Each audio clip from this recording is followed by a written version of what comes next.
Oprah put Harry and Meghan on American television, and that chair is still the product they sell every time a camera sits down with them.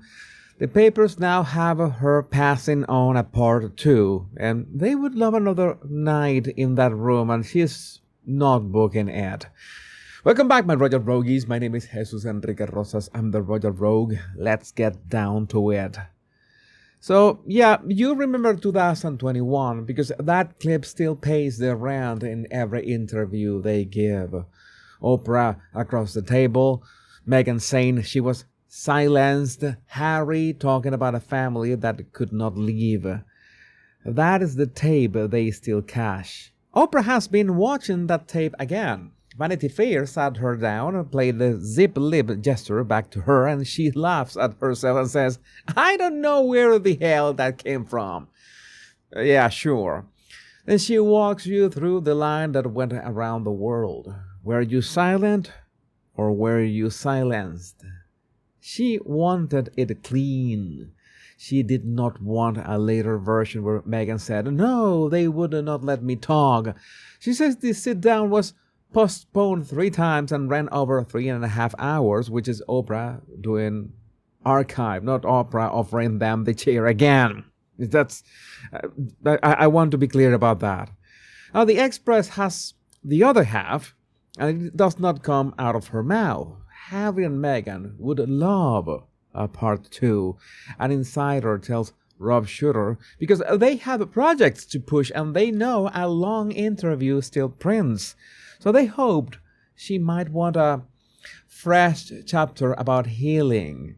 The same insider says that she is, not interested. That she is just passing. And I quote, Oprah took plenty of criticism after the first special. She has absolutely nothing to gain by stepping back into the royal drama. I concur. And the quote continues, as far as she's concerned, that story has been told. End of quote. Okay, so Meghan is done in the eyes of Oprah. So you can hear the split because Vanity Fair is her mouth and the part 2 refusal is the papers. She is not on camera saying she will never sit with them. No, that is not what she said. And she is also not picking up the phone to book the room. And this town, that sidestep, that avoiding the topic is our story. And she even gives you a privacy sermon while she is sitting in the chair. Harry is still fighting for taxpayer security when he lands in Britain. Oprah watches him tell her that his father and his brother are trapped, that they do not get her to leave, and then she looks at the camera and says 9 words. If you don't want to be bothered, stay home. So, yeah, she adds that if you want dinner without, I was going to say sausages, but in fact, if you want a dinner without strangers, you eat at home. And she adds that royalty is different.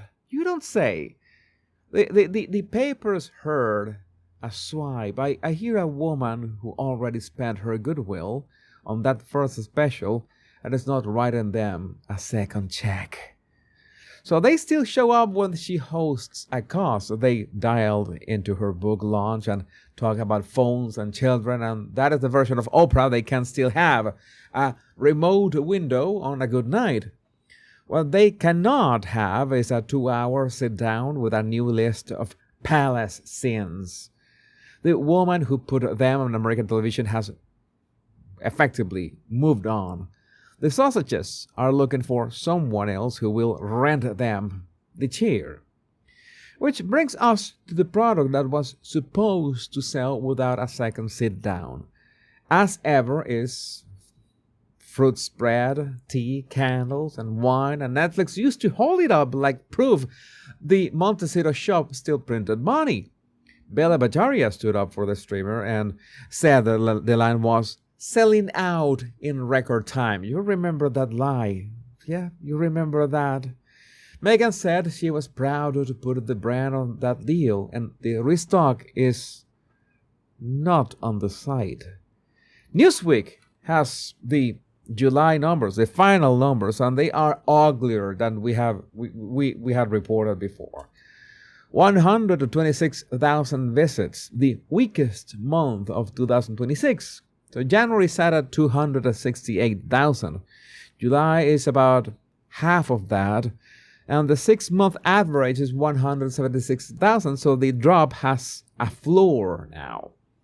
So 40,000 of those July clicks are even American, and the shop only ships in America. So 74% of the July visitors are from elsewhere, or at least new. They arrive, they look, they see dead flowers, and they leave. So Highgrove's garden counter with a no Duchess on the homepage still draws 48,000. Goop draws 749,000. The Royal site draws 730,000, and their own website sits at 71,000. As Ever's spokeswoman tells Newsweek that page views are the wrong scoreboard. Why are you focusing on that? Why are you highlighting a misleading number? She says the real numbers are customers, repeat purchases, and sales, and that traffic rises around a launch and then settles. Well, fine. But why don't you publish the orders? I don't know, because we already know that you have a massive stock that you have not sold. But again, this is the shop they hung on a Netflix announcement so a smaller deal would photograph like growth. But Netflix is already out of the merge, and Meghan is supposed to take the brand into its next chapter on her own. So as Ever says, it is grateful and ready to stand on its own. But standing on your own is easier when the cart moves. So yeah, a spokeswoman can call traffic the wrong test, and an empty restock is still an empty restock. The Jam does not care about a Vanity Fair archive clip. The Jam needs a customer in a zip code the shop will actually ship to. So Methane can tell you the scoreboard is wrong, but she cannot tell you the shelf is full. And once the American shop goes quiet, look at the cousin who used to be her person inside the family. Princess Eugenie has a daughter, and the palace put in the record. Born in Lisbon, early evening, 6 pounds 9 ounces. Jack Brunsbank is the father, of course. Why am I saying it like that way? I don't know. She already has 2 sons, so this is the first girl. Eugenie posted the baby and wrote it that they are beyond in love with their girlie. The name is still in the house. The king and queen were delighted to be informed, and that is a family announcement, and it is a happy one. I am not here to pick at a newborn, of course, but I am here to remember how Eugenie and Meghan used to be so close. I am here because of who used to stand next to Eugenie in these pictures. So Eugenie was Meghan's person in the family, and they went to each other's weddings, and the British papers called the bond unbreakable. And when Harry flew back for the Diana statue, he stayed with Eugenie and Jack.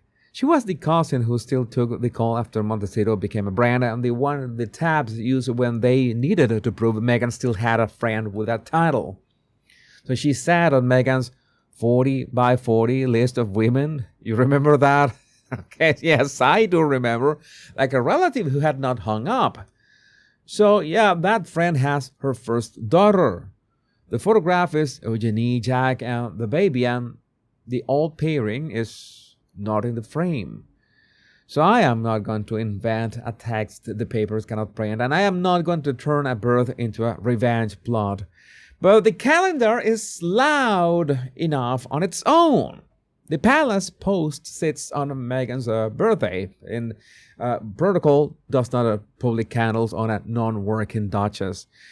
Back then, the cousin who used to be the proof of we still have family is in Lisbon with a baby girl and a husband, and Montecito was not in the caption. That was odd. That was I did not report that at the time, but I was thinking about that today.